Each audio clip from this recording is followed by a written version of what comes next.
Yes, this is the Pro Driver, and this is the 79 Cutlass Supreme The Offspring 20 Dub Updated Edition, and the Offspring is on the market.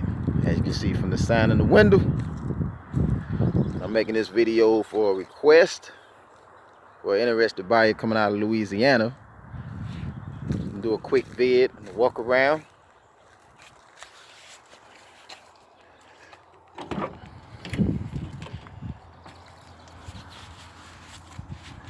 Just show them the as of now condition.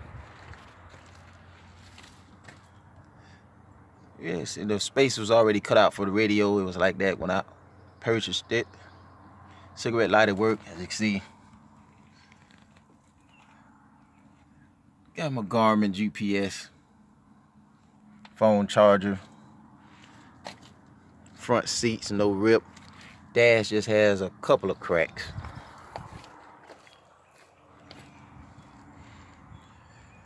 But it's a project car, and this car is 41 years old now. Back seat with a little bit of stuff going on. Still had the original carpet, seats, headliner, the dome light, all that stuff was missing. The car still is in the condition in which I purchased it. Only thing I did was did the drivetrain, exhaust. Got brand new tires.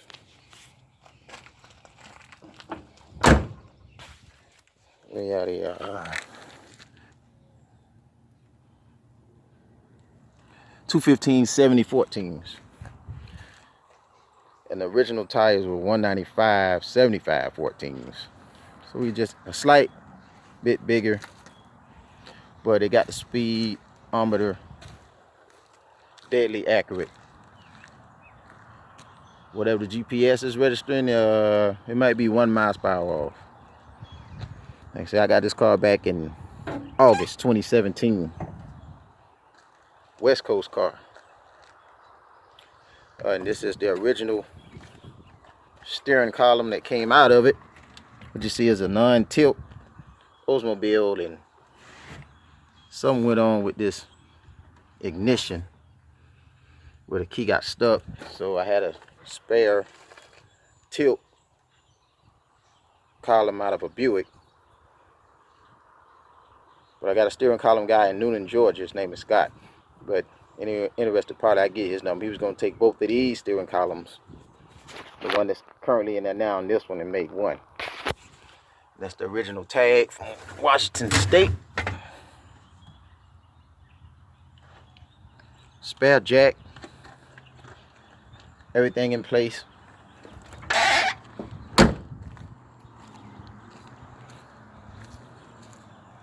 And from all the videos you've seen, it's a Fold 350 car that I pulled out of a 77 Buick Electra. And I did that back in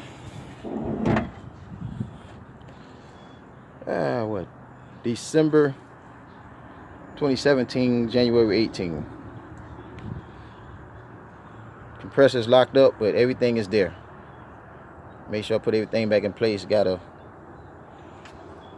442, 1980 442 350 radiator, belts, hoses, and just recently I put a ignition module inside the distributor. Could use some valve cover gaskets.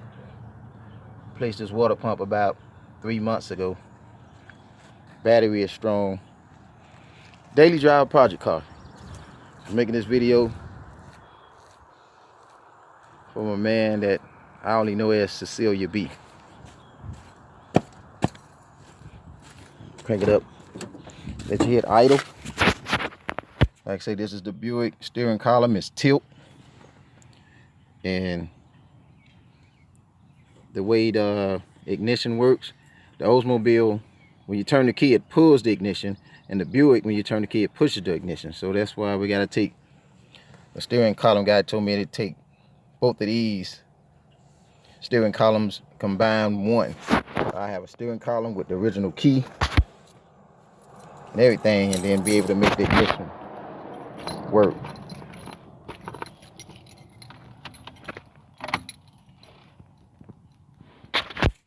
Heater works, AC doesn't work, pressure's locked up.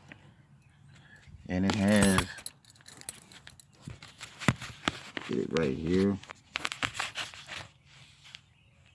132,629. When I put this motor in here, it had 127,000. And just came back off of a 300-mile trip from Moultrie, Georgia, from the Moultrie Auto Swap show over in Moultrie. Did that Friday, and I had to put a little bit of that unrecommended fuel, ethanol fuel, in here to get back home. I made the carburetor act just a little nutty, but I think we burned all of that back out. And gonna start up and let it idle.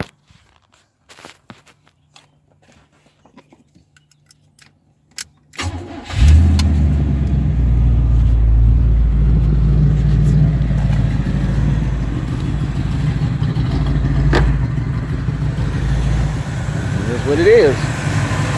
4.3 still runs like a champ. Maybe has like 71,000 miles now, because when I put it out there, the electric had 67,000 miles on the clock. And you say the ethanol fuel has it idling just a little bit unsmooth.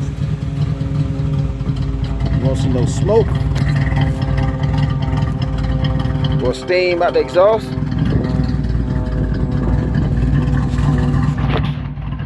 Car's road ready, and it's a champ. It's a daily driver project until you fix it to your standards, how you want it to be. I guess I have to sell it. I need to get some other things done. Plus I got another Cutlass I can finish up. We'll have one project at a time now.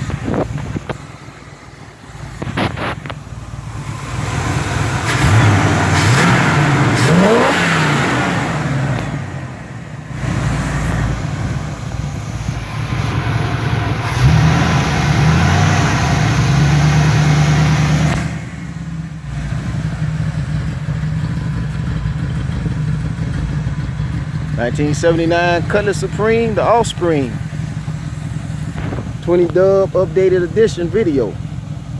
Pro driver 10 damn 4.